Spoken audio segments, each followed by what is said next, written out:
Hi everyone, నేను Palanki Dattatreya, medical oncologist and director Renova Soumya comprehensive cancer centre, Secunderabad, Telangana. ఈరోజు మీ అందరికీ క్యాన్సర్కి ఎర్లీ వార్నింగ్ సిగ్నల్స్ లేకపోతే క్యాన్సర్కి ఎర్లీ వార్నింగ్ సైన్స్ ఏం ఉండొచ్చు అని తెలియజేయడం కోసం ఈ ప్రయత్నం.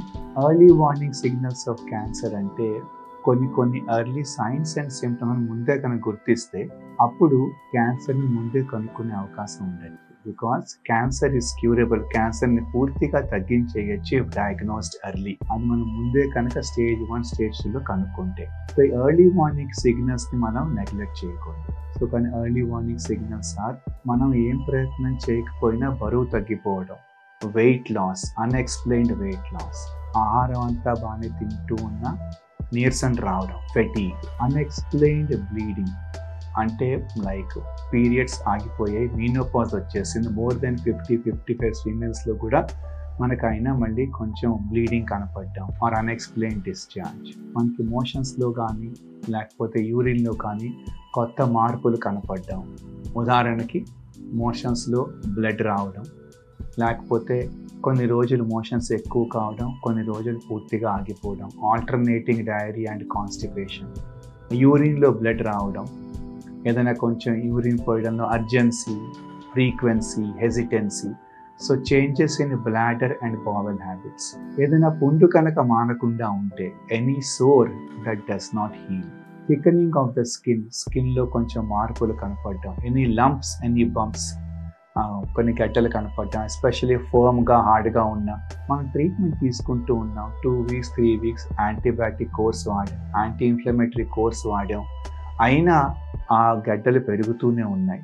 Usually cancer lumps, cancer bumps initially పెయిన్లెస్గానే ఉంటాయి, అందుకే సిమ్టమ్స్ నెగ్లెక్ట్ అవుతూ ఉంటాయి. సో అలాంటప్పుడు ఏదైనా hard feeling lump or bump ఉన్నా కూడా దాన్ని నెగ్లెక్ట్ చేయకూడదు. అలాంటి గడ్డ మనం ముందే డాక్టర్ గారిని కలవాలి. ఇండైజెషన్, తిన్న అన్నం అరగకపోవడం, లేకపోతే డిఫికల్టీ ఇన్ స్వాలోయింగ్, మనం తిన్న అన్నంలో కొంచెం గొంతుకి అడ్డుపడడం, లిక్విడ్స్ బాగానే వెళ్తున్నాయి కానీ సాలిడ్స్ మిగలేకపోతున్నాం, నీళ్ళు తాగుతుంటే కొంచెం గొంతు దిగుతుంది, ఇలాంటిది నెగ్లెక్ట్ చేయకూడదు. Obvious changes in the moles, మన పుట్టుమచ్చల్లో మార్పులు కనపడడం, దగ్గు తగ్గకపోవడం, నాగింగ్ కాఫ్, 2-3 వీక్స్ అయిపోయింది, దగ్గు వస్తూనే ఉంది, ట్రీట్మెంట్ తీసుకుంటూ ఉన్నాం, అయినా ఇంకా ఇంప్రూవ్మెంట్ లేదు, దగ్గులో కొంచెం బ్లడ్ పడ్డం, హిమోప్టైసిస్ అంటాం. ఇవన్నీ కొన్ని early warning signals of cancer. క్యాన్సరే కాకుండా మిగతా కామన్ కండిషన్స్లో, మిగతా బినైన్ కండిషన్లో కూడా మనకి మార్పులు కనపడుతున్నాయి. ట్యూబర్కులోసిస్ కావచ్చు, ఏదైనా ఇన్ఫెక్షన్ కావచ్చు, వైరల్ ఫీవర్ కావచ్చు. బట్ ఇలాంటి సిమ్టమ్స్ ఉన్నప్పుడు నెగ్లెక్ట్ చేయకుండా డాక్టర్ని కలిస్తే, అది కనుక క్యాన్సర్ కాకపోతే దాని ట్రీట్మెంట్ వేరేగా ఉంటుంది. అదే కనుక క్యాన్సర్ అయ్యి ఉంటే మనం ఎర్లీ స్టేజ్లో డయాగ్నోస్ చేయగలం. కనుక ఈ ఎర్లీ వార్నింగ్ సిగ్నల్స్ ఆఫ్ క్యాన్సర్ని మనం ఎప్పుడూ నెగ్లెక్ట్ చేయకూడదు. ఇలాంటి సిమ్టమ్స్, సైన్స్ ఉన్న డాక్టర్ గారిని కలవాలి అండ్ దాన్ని బట్టి అప్పుడు మిగతా ఇన్వెస్టిగేషన్స్, ట్రీట్మెంట్ చేస్తే ఈ జబ్బు పూర్తిగా తగ్గిపోయే అవకాశం మోర్ దెన్ 90% క్యూర్ రేట్స్ ఉంటాయి క్యాన్సర్ని ఎర్లీగా డయాగ్నోస్ చేసినప్పుడు.